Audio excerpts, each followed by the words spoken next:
നമസ്കാരം, എല്ലാവർക്കും എൻ്റെ ചാനൽ കാത്യായനിയുടെ സംവാദത്തിലേക്ക് സ്വാഗതം. നിങ്ങളുടെ വീക്കെൻഡ് നന്നായി പോകുമെന്ന് ഞാൻ പ്രതീക്ഷിക്കുന്നു. മൺസൂൺ തകർക്കുകയാണ്. മറ്റുള്ളിടത്തൊന്നും മൺസൂൺ എത്തിയിട്ടില്ല കേൾക്കണു, ബട്ട് നമ്മുടെ നാട്ടിൽ തകർക്കുന്നുണ്ട്. പിന്നെ കുറച്ച് നാളായിട്ട് എനിക്ക് പോസ്റ്റ് ചെയ്യാനായിട്ട് പറ്റുന്നുണ്ടായിരുന്നില്ല, കാരണം എൻ്റെ അമ്മയ്ക്ക് ഒരു സർജറി കഴിഞ്ഞ് ഇരിക്കുകയാണ്. അതിൻ്റെ ഒരു ശുശ്രൂഷയും കാര്യങ്ങളൊക്കെ ആയിട്ട് ഞാൻ കുറച്ച് ബിസി ആയിരുന്നു. ഇത്തിരി സമയം കിട്ടി, അപ്പം ഞാൻ വിചാരിച്ചു എന്നൊരു ലോങ് വീഡിയോ പോസ്റ്റ് ചെയ്യാം. അപ്പോഴാണ് ചൈനയിൽ ചില കോളിളക്കങ്ങൾ നടക്കുന്നതായിട്ട് കണ്ട്. അപ്പം ഞാൻ വിചാരിച്ചു അതേപ്പറ്റി ഒരു ഡീപ് ഡൈവ് നടത്താം. ഇപ്പോൾ ചൈനയിൽ പുതിയ എത്നിക് യൂണിറ്റി ലോ കൊണ്ടുവരികയാണ്.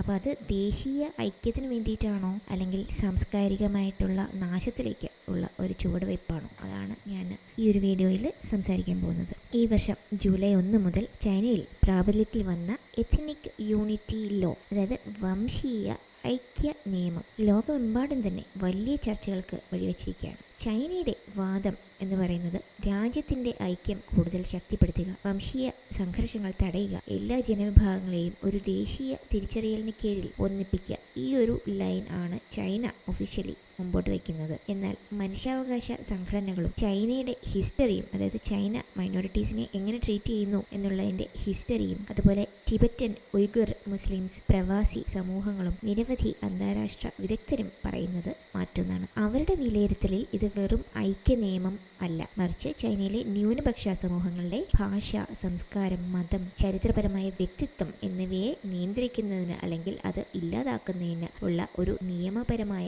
ചട്ടക്കൂടാണ് ഇതെന്നാണ് എക്സ്പേർട്സ് ഇതേപ്പറ്റി പറയുന്നത്. ആദ്യം എന്താണ് ഈ പുതിയ നിയമം എന്ന് നമുക്ക് നോക്കാം. ചൈന ഔദ്യോഗികമായി ഇതിനെ law on promoting ethnic unity and progress എന്ന പേരിലാണ് അവതരിപ്പിച്ചിരിക്കുന്നത്. ചൈനീസ് സർക്കാർ പറയുന്ന പ്രധാന ലക്ഷ്യങ്ങൾ അല്ലെങ്കിൽ മുൻപോട്ട് വയ്ക്കുന്ന പ്രധാന ലക്ഷ്യങ്ങൾ എന്ന് പറയുന്നത് ചൈനയുടെ ദേശീയ ഐക്യം ശക്തിപ്പെടുത്തുക, എല്ലാ വംശീയ വിഭാഗങ്ങളും ഒറ്റ ചൈനീസ് രാഷ്ട്രം എന്ന ആശയത്തിന് കീഴിൽ ഒന്നിക്കുക, സാമൂഹിക സ്ഥിരത ഉറപ്പാക്കുക, തീവ്രവാദം, വിഘടനവാദം, മത തീവ്രവാദം എന്നിവ തടയുക, ദേശീയ വികസനത്തിൽ എല്ലാ വിഭാഗങ്ങളെയും പങ്കാളികളാക്കുക. കേൾക്കുമ്പം ഇതൊക്കെ വളരെ നല്ല കാര്യങ്ങളായിട്ട് തോന്നും, അല്ലെങ്കിൽ നമുക്ക് അസാധാരണമായിട്ട് ഒന്നുമില്ല എന്ന് നമുക്ക് തോന്നും. എന്നാൽ ഇവരുടെ ഹിസ്റ്ററി ചൂണ്ടിക്കാണിക്കുന്നത് നിയമത്തിലെ പല വാചകങ്ങളും വളരെ വിശാലവും അതുപോലെ അവ്യക്തവുമാണ്. അതിനാൽ ഇതിന്റെ വ്യാഖ്യാനം ചൈനീസ് സർക്കാരിന്റെ അല്ലെങ്കിൽ CCPയുടെ തീരുമാനത്തിനനുസരിച്ച് മാറാനുള്ള സാധ്യത ഉണ്ട്. ഇനി എന്താണ് ചൈനീസ് നേഷൻ കമ്മ്യൂണിറ്റി എന്ന ആശയം? ഈ നിയമത്തിന്റെ കേന്ദ്ര ആശ്രയം സോങ്ഹ്വാ മിൻസു എന്നതാണ്. അതായത് 56 ഔദ്യോഗിക വംശീയ വിഭാഗങ്ങൾ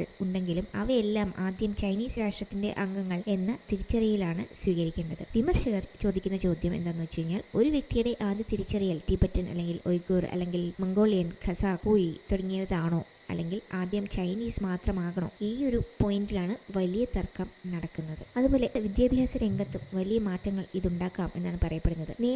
നിയമത്തിന്റെ ഏറ്റവും കൂടുതൽ ചർച്ച ചെയ്യപ്പെടുന്ന ഭാഗം വിദ്യാഭ്യാസ മേഖലയാണ്. റിപ്പോർട്ടുകൾ പ്രകാരം സ്കൂളുകളിൽ ചൈനീസ് നാഷണൽ ഐഡന്റിറ്റി കൂടുതൽ ശക്തമായി പഠിപ്പിക്കും. ദേശീയ ചരിത്രം സർക്കാർ അംഗീകരിച്ച രീതിയിൽ മാത്രം അവതരിപ്പിക്കും. കമ്മ്യൂണിസ്റ്റ് പാർട്ടിയുടെ ആശയങ്ങൾ കൂടുതൽ പ്രാധാന്യത്തോടെ ഉൾപ്പെടുത്തും. വിദ്യാർത്ഥികളിൽ ഒറ്റ ദേശീയ തിരിച്ചറിയിൽ വളർത്താൻ പ്രത്യേക പരിപാടികൾ നടത്തും. വിമർശകർ ഇതേപ്പറ്റി പറയുന്നത് ഇത് പ്രാദേശിക ചരിത്രവും അതുപോലെ ന്യൂനപക്ഷങ്ങളുടെ പാരമ്പര്യവും ക്രമേണ ഇല്ലാതാക്കാൻ ഇടയാക്കും എന്നാണ്. ഇനി മറ്റൊരു പോയിന്റ് എന്ന് പറയുന്നത് ടിബറ്റൻസിന് ഉള്ള ആശങ്കയാണ്. ടിബറ്റൻ സമൂഹം വർഷങ്ങളായി ദുരിതങ്ങൾ അനുഭവിക്കുന്ന ഒരു ഗ്രൂപ്പാണ്. അവരുടെ മെയിൻ ആർഗ്യുമെന്റ് എന്ന് പറയുന്നത് ടിബറ്റൻ ഭാഷയുടെ ഉപയോഗം ഈ ഒരു നിയമം വഴി കുറയുന്നു. മാൻഡാരിൻ ഭാഷയ്ക്ക് കൂടുതൽ പ്രാധാന്യം നൽകുന്നു. ബുദ്ധമത സ്ഥാപനങ്ങളുടെ പ്രവർത്തനം സർക്കാർ നിരീക്ഷണത്തിലാണ്. ഓൾറെഡി ഇത് കൂടുതൽ CCPയുടെ കൺട്രോളിന് കീഴിൽ കൊണ്ടുവരും. ടിബറ്റൻ സംസ്കാരത്തെ ക്രമേണ ചൈനീസ് സംസ്കാരത്തിന്റെ ഭാഗമാക്കാൻ ശ്രമിക്കുന്നു. ഈ പുതിയ നിയമം ആ പ്രവണതയ്ക്ക് കൂടുതൽ നിയമസാധുത നൽകും എന്നതാണ് അവർ ചൂണ്ടിക്കാണിക്കുന്ന ടിബറ്റൻസ് ചൂണ്ടിക്കാണിക്കുന്ന പോയിന്റ്. ഇനി ഉയ്ഗുർ മുസ്ലിംസിന്റെ ആശങ്ക എന്ന് പറയുന്നത് ചൈനയുടെ ഷിൻജിയാങ് പ്രദേശത്ത്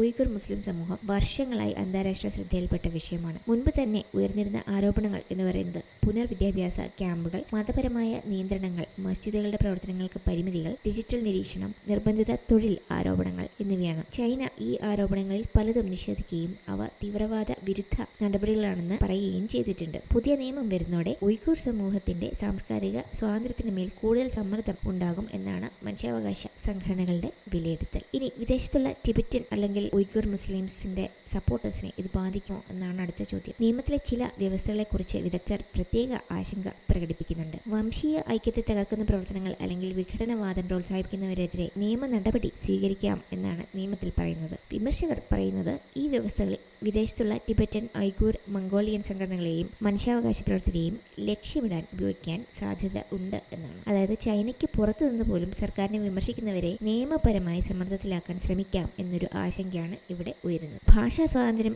ഈ ഒരു നിയമം കൊണ്ട് കുറയുന്നു. അതുപോലെ മതസ്വാതന്ത്ര്യം കൂടുതൽ നിയന്ത്രിക്കപ്പെടും. കാരണം കൺട്രോള് കമ്മ്യൂണിസ്റ്റ് പാർട്ടിയുടെ കയ്യിലാണ്. പ്രാദേശിക സംസ്കാരങ്ങൾ ക്രമേണ ഇല്ലാതാകാം. ന്യൂനപക്ഷങ്ങളുടെ വിദ്യാഭ്യാസ അവകാശം ഇത് ബാധിക്കും. സാംസ്കാരിക വൈവിധ്യം അതുപോലെ കുറയാനും സാധ്യതയുണ്ട്. ഇവയെ ചിലർ കൾച്ചറൽ അസിമിലേഷൻ എന്നും മറ്റൊരു ഗ്രൂപ്പ് ആൾക്കാർ കൾച്ചറൽ ഇറേഷർ എന്നും വിശേഷിപ്പിക്കുന്നു. ചൈനയുടെ ഔദ്യോഗിക നിലപാട് എന്ന് പറയുന്നത് എല്ലാ വംശീയ വിഭാഗങ്ങൾക്കും തുല്യ അവകാശമുണ്ട്. നിയമം വികസനത്തിനും സമത്വത്തിനും വേണ്ടിയിട്ടുള്ളതാണ്. തീവ്രവാദവും വിഘടനവാദവും തടയാൻ ശക്തമായ നിയമം ആവശ്യമുണ്ട്. സാമ്പത്തിക പുരോഗതിയിലൂടെ ന്യൂനപക്ഷ മേഖലകൾ കൂടുതൽ വികസിക്കും. വിദേശ രാജ്യങ്ങൾ ചൈനയുടെ ആഭ്യന്തര കാര്യങ്ങളിൽ ഇടപെടരുത്. ചൈനയുടെ വാദമനുസരിച്ച് പാശ്ചാത്യ രാജ്യങ്ങൾ മനുഷ്യാവകാശ വിഷയം രാഷ്ട്രീയ ആയുധമായി ഉപയോഗിക്കുകയാണ് എന്നാണ്. അത് ഒരു കണക്കിന് ശരിയാണ്. കാരണം നമ്മളത് പലപ്പോഴും കണ്ടിട്ടുള്ളതാണ്.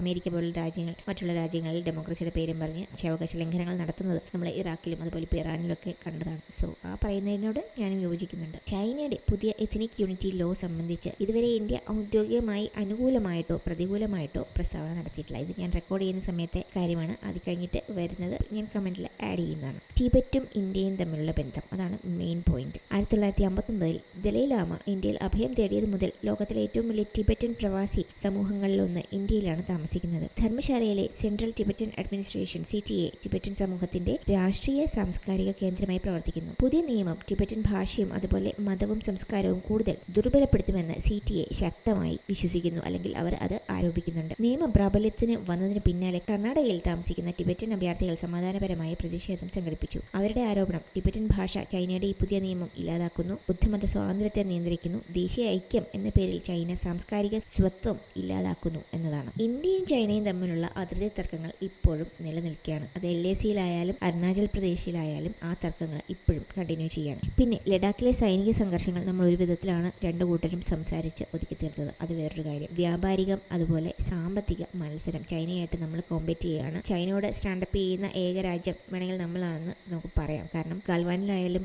അന്ന് എല്ലാവരും പേടിച്ചിരുന്നൊരു സമയത്ത് അവിടെ ഒരു അഹങ്കാരത്തിന് ഒരു മറുപടി കൊടുത്തത് ഇന്ത്യ മാത്രമാണ്. ഇന്ത്യയുടെ ലോങ് സ്റ്റാൻഡിംഗ് പൊസിഷൻ എന്ന് പറയുന്നത് ടിബറ്റിനെ ചൈനയുടെ ഭാഗമായി അംഗീകരിക്കുന്നു എന്നാണ്. എന്നാൽ ടിബറ്റൻ അഭയാർത്ഥികൾക്ക് അഭയവും സാംസ്കാരിക സ്വാതന്ത്ര്യവും നൽകുകയും ചെയ്യുന്നു. ലോകത്തിലെ ഏറ്റവും വലിയ ടിബറ്റൻ പ്രവാസി സമൂഹങ്ങളിലൊന്ന് ഇന്ത്യയിലായതിനാൽ ധർമ്മശാലയിലോ ഇന്ത്യയിലെ മറ്റ് ടിബറ്റൻ കേന്ദ്രങ്ങളിലോ പ്രവർത്തിക്കുന്ന സംഘടനകളുടെ പ്രവർത്തനങ്ങളെ ചൈന കൂടുതൽ നിരീക്ഷിക്കാനോ സാധ്യതയുണ്ട് എന്നാണ് വിദഗ്ധരുടെ വിലയിരുത്തൽ. അപ്പോൾ ഇതാണ് അടുത്ത പോയിന്റ്. പിന്നെ ഇന്ത്യക്ക് ഇത് വെറും ഒരു മനുഷ്യാവകാശ വിഷയം മാത്രമല്ല. ഇന്ത്യയുടെ കാഴ്ചപ്പാടിൽ ഈ നിയമം 3 തലങ്ങളിൽ പ്രാധാന്യം അർഹിക്കുന്നു. മനുഷ്യാവകാശം, അതായത് ടിബറ്റൻ, ഉയ്ഗുർ മുസ്ലിംസ് തുടങ്ങിയ ന്യൂനപക്ഷങ്ങളുടെ ഭാഷയും സംസ്കാരവും സംരക്ഷിക്കപ്പെടുമോ. പിന്നെ രണ്ടാമത്തെ പോയിന്റ് ദേശീയ സുരക്ഷ. അതിർത്തി തർക്കങ്ങൾ നിലനിൽക്കുന്ന സാഹചര്യത്തിൽ ചൈനയുടെ ആഭ്യന്തര നയങ്ങൾ പ്രാദേശിക സ്ഥിരതയെ എങ്ങനെ സ്വാധീനിക്കും എന്നുകൂടെ ഇന്ത്യ ചിന്തിക്കുന്നുണ്ട്. കൂടാതെ നയതന്ത്രം. ചൈനയുമായുള്ള ബന്ധം നിലനിർത്തുന്നതിനോടൊപ്പം ഇന്ത്യയിലെ ടിബറ്റൻ സമൂഹത്തിന്റെ അവകാശങ്ങൾ സംരക്ഷിക്കേണ്ട ചുമതല കൂടി ഇന്ത്യക്കുണ്ട്. അപ്പോൾ ഇത് വളരെ സെൻസിറ്റീവായിട്ടുള്ള വിഷയമാണ് ഇന്ത്യക്ക്. അമേരിക്ക, EU, വിവിധ മനുഷ്യാവകാശ സംഘടനകൾ എന്നിവ ഇതിനോടകം ആശങ്ക പ്രകടിപ്പിച്ചിട്ടുണ്ട്. അവരുടെ പ്രധാന ചോദ്യങ്ങൾ എന്ന് പറയുന്നത് ന്യൂനപക്ഷങ്ങളുടെ ഭാഷാവകാശങ്ങൾ സംരക്ഷിക്കപ്പെടുമോ, മതസ്വാതന്ത്ര്യം നിലനിൽക്കുമോ, സർക്കാർ നിയന്ത്രണം കൂടുതൽ വ്യാപിക്കുമോ, അഭിപ്രായ സ്വാതന്ത്ര്യം ബാധിക്കുമോ. ഇതൊക്കെ കണ്ടുകൊണ്ടിരിക്കുന്ന സാധാരണക്കാരായ നമ്മളുടെ മനസ്സിൽ തോന്നുന്ന ചോദ്യം, ഇത് ഐക്യത്തിന് വേണ്ടിയിട്ടാണോ അതോ ചൈനയുടെ കൺട്രോൾ സ്പ്രെഡ് ചെയ്യുക ആണോ ഇതിൻ്റെ പിന്നിലെ ലക്ഷ്യം എന്നതാണ്. ഈ 2 ആശയങ്ങൾ തമ്മിലുള്ള അതിർത്തിയാണ് ഇപ്പോൾ ചൈനയുടെ പുതിയ നിയമത്തെ ചുറ്റിപ്പറ്റിയുള്ള ആഗോള വിവാദത്തിൻ്റെ കേന്ദ്രം. ഇതൊക്കെ കൊണ്ടാണ് ഇന്ത്യയിൽ നമ്മൾ മൾട്ടിപ്പിൾ ഭാഷ യൂസ് ചെയ്യുന്നതും അതുപോലെ നമ്മുടെ കൾച്ചർ നിലനിർത്തിക്കൊണ്ട് പോകുന്നതും. പക്ഷേ അങ്ങനെയുള്ളിടത്താണ് ഈ കുറേ പേര് അവരുടെ ഭാഷ മാത്രമേ ഒരു സ്റ്റൈലിൽ സംസാരിക്കാവുള്ളൂ, അല്ലെങ്കിൽ ഞങ്ങളുടെ ഭാഷയാണ് നല്ലത് എന്ന് പറഞ്ഞ് വഴക്കടിക്കുന്നത്. ഈ തമ്മിലടുപ്പിക്കാൻ വേണ്ടിയിട്ടുള്ള ഒരു കളിയാണ്. നമ്മൾ കർണാടകത്തിലും മഹാരാഷ്ട്രയിലൊക്കെ ഇത് കാണുന്നതാണ്. അതായത് ലാംഗ്വേജിൻ്റെ പേര് പറഞ്ഞിട്ട് കിടന്നിട്ട്, അതുപോലെ തമിഴ്നാട്ടിൽ ലാംഗ്വേജിൻ്റെ പേര് പറഞ്ഞ് അങ്ങോട്ടും ഇങ്ങോട്ടും തമ്മിലടുപ്പിക്കുക. ഈ പറയുന്ന ചതികളിൽ പെടാതിരിക്കണം. അതാണ് എൻ്റെ ഒരു അഭ്യർത്ഥന എന്ന് പറയുന്നത്. ഇനി ചൈനയുടെ പുതിയ എത്നിക് യൂണിറ്റി ലോ ഒരു സാധാരണ ഭരണപരമായ നിയമം എന്നതിലുപരി ഒരു വശത്ത് ബെയ്ജിംഗ് ഇത് ദേശീയ ഐക്യത്തിനും സുരക്ഷയ്ക്കും ആവശ്യമായ നടപടിയെന്ന് വാദിക്കുന്നു. മറുവശത്ത് മനുഷ്യാവകാശ സംഘടനകളും വിദഗ്ധരും ഇത് ന്യൂനപക്ഷ സമൂഹങ്ങളുടെ ഭാഷ, സംസ്കാരം, മതപരമായ സ്വാതന്ത്ര്യം എന്നിവയ്ക്ക് ദീർഘകാല ഭീഷണിയാകും എന്ന് മുന്നറിയിപ്പ് നൽകുന്നു. ഈ നിയമം യഥാർത്ഥത്തിൽ എങ്ങനെ നടപ്പാക്കപ്പെടുന്നു എന്നതാണ് വരും വർഷങ്ങളിൽ ലോകം ഏറ്റവും അടുത്ത് നിരീക്ഷിക്കാൻ പോകുന്ന കാര്യം. ദേശീയ ഐക്യത്തിനായി ഒരേ ദേശീയ തിരിച്ചറിയൽ നിർബന്ധമാക്കുന്നത് ശരിയായ സമീപനമാണോ എന്നുള്ളതാണ് എനിക്ക് നിങ്ങളോടുള്ള ചോദ്യം. അതോ ഒരു സമൂഹത്തിൻ്റെ ഭാഷയും സംസ്കാരവും മതപരമായ വ്യക്തിത്വവും ഒരുപോലെ സംരക്ഷിക്കേണ്ടതുണ്ടോ? നിങ്ങളുടെ അഭിപ്രായം കമൻറ്റ് സെക്ഷനിൽ പങ്കുവയ്ക്കുക. എല്ലാവർക്കും നല്ലൊരു വീക്കെൻഡ് ഞാൻ ആശംസിക്കുന്നു. നന്ദി, നമസ്കാരം.